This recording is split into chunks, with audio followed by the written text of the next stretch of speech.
Don't touch that dial. You are now listening to Allyship is a Verb, an LGBTQ plus educational podcast. I am your host, Chris Angel, and my pronouns are they, them. On the last episode, we met my former therapist, Rick. Hi, my name is Rick Grant-Coons, and my pronouns are he, him, and his. What's one allyship tip you'd like for everyone listening to consider? Just trust that people know who they are best. They know themselves best, and just believe that they can tell you who they are, and that is the truth, right? Like, let people tell you who they are, and just believe, accept, celebrate, find out what works for them, and not try to define for them or tell them who they should be, what they are, how they're doing this wrong. Just instead, just say, hey, I'm going to trust in you, and I'm going to learn who you are by you telling me. And that's how I will support you and figure out how we all can navigate this world a little bit better.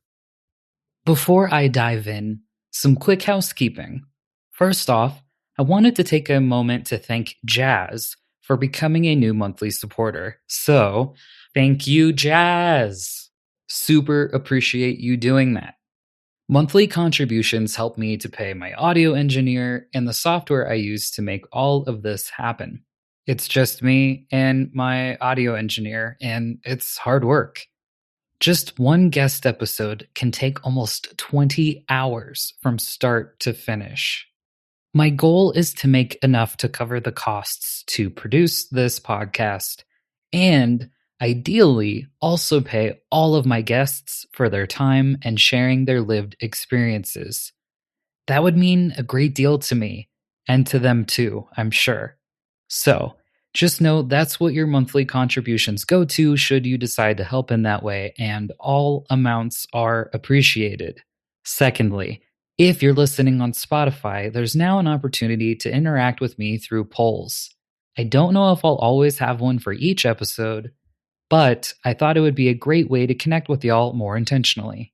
Lastly, this mini episode will be different. I wanted to take time to reflect on my therapy experiences, and I think it's really cool that World Mental Health Day was October 10th and National Coming Out Day was October 11th. I think last week's episode with Rick did a really good job of covering both of these topics without meaning to.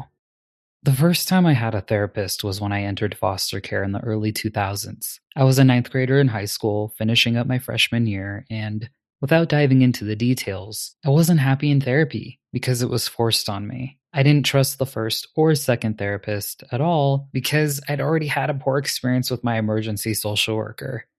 Foster care was turning into a whole new hell I couldn't have anticipated, and I just wanted to go back home, even though I knew things weren't great there either, but at least it was a hell I knew. It would be years before I would seek out therapy on my own. My community college had a program. You could get a handful of sessions for free, and that's when I learned that systems put a timeline on your pain and expect you to be good once those free sessions are up. The sessions didn't work out, so I tried a trans therapist. She was a trans woman, and I thought this had to be the solution. And I will say there's a trigger warning here for a poor experience, so I just wanted to say that now. But cisgender, heterosexual therapists just weren't working out. This was around 2007, 2008 at this point. But within a few sessions, she had the audacity to look at me and say, "You aren't actually genderqueer. You're hiding behind that identity because you want a harder life." I was identifying as genderqueer and trans at that time. These identities were deeply important to me. She shook me to my core, and I was so upset. I was shaking for 10 minutes. I remember because it took me that long to calm down enough to ride on my motorcycle and get the heck out of there. That was one of the first times I learned that our community doesn't always get along. But then I met Rick. Rick was in school and under the supervision of another therapist. It was in this beautiful home in the hills in a nice office. I loved talking to Rick. I knew that he was a gay man, and he was allowing me to see him on a sliding scale basis. Working with him gave me hope that maybe there were good therapists out there. Poor guy clocked a lot of hours with me venting. He was affirming and kind. I never felt like I was too much for him, and he never tore my identities apart. At some point, I realized I learned all that I could from him, and it was time to move on. So I started seeing Amber. It was serendipitous, meeting her and being able to see her in her private practice. She offered the perfect combination of allowing me to vent for 10 minutes and then using the rest of the time for Reiki. And Reiki took me into this whole new world of learning how to heal myself and recognizing that so much trauma was stored in my body. There just hit a point where I got tired of talk therapy, and that's why it was nice to have a little bit of the venting and then the rest of the time doing Reiki. But every other therapist I've had since hasn't been the same.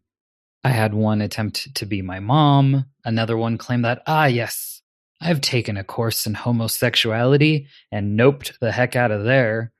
Even this year alone, in 2021, out of the 4 therapists I've tried, 3 have caused a lot of harm. The most recent one spent our last session misgendering Caitlyn Jenner. What a wrap-up, huh? All of that to say, just like I was talking about with Rick in that last episode, something has to give.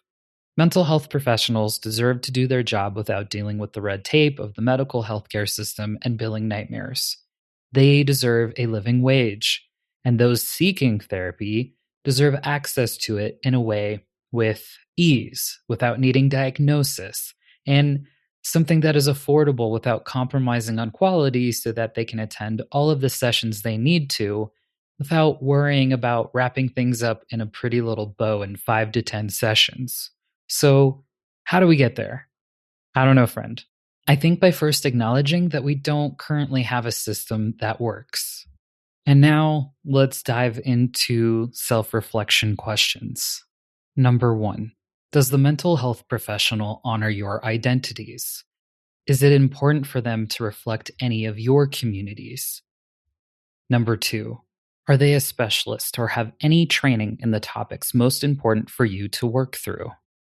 Number 3, are there any barriers that make it difficult to see them? Number 4, do you feel safe with that person?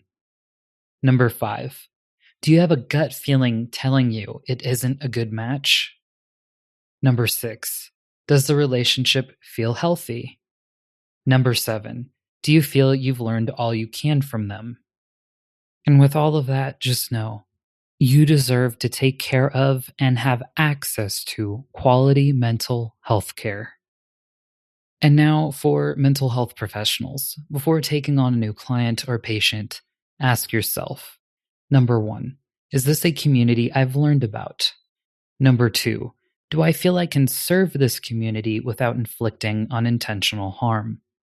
Number 3, do I consider myself LGBTQ+ friendly, or am I an affirming provider? Number 4, where do I get my information from? Is it people with that lived experience? Number 5, do I ask my clients to educate me? Number 6, do I ask questions to satisfy my curiosity, or are they important for the work that we're doing together? Number 7, do I regularly attend educational opportunities for this community? Number 8, do I find the balance of leaning on my knowledge of this community while not trying to put my client into a box? Visit allyship.com for any resources and a full transcript of the episode. And if this episode was helpful, please consider sharing it with someone else.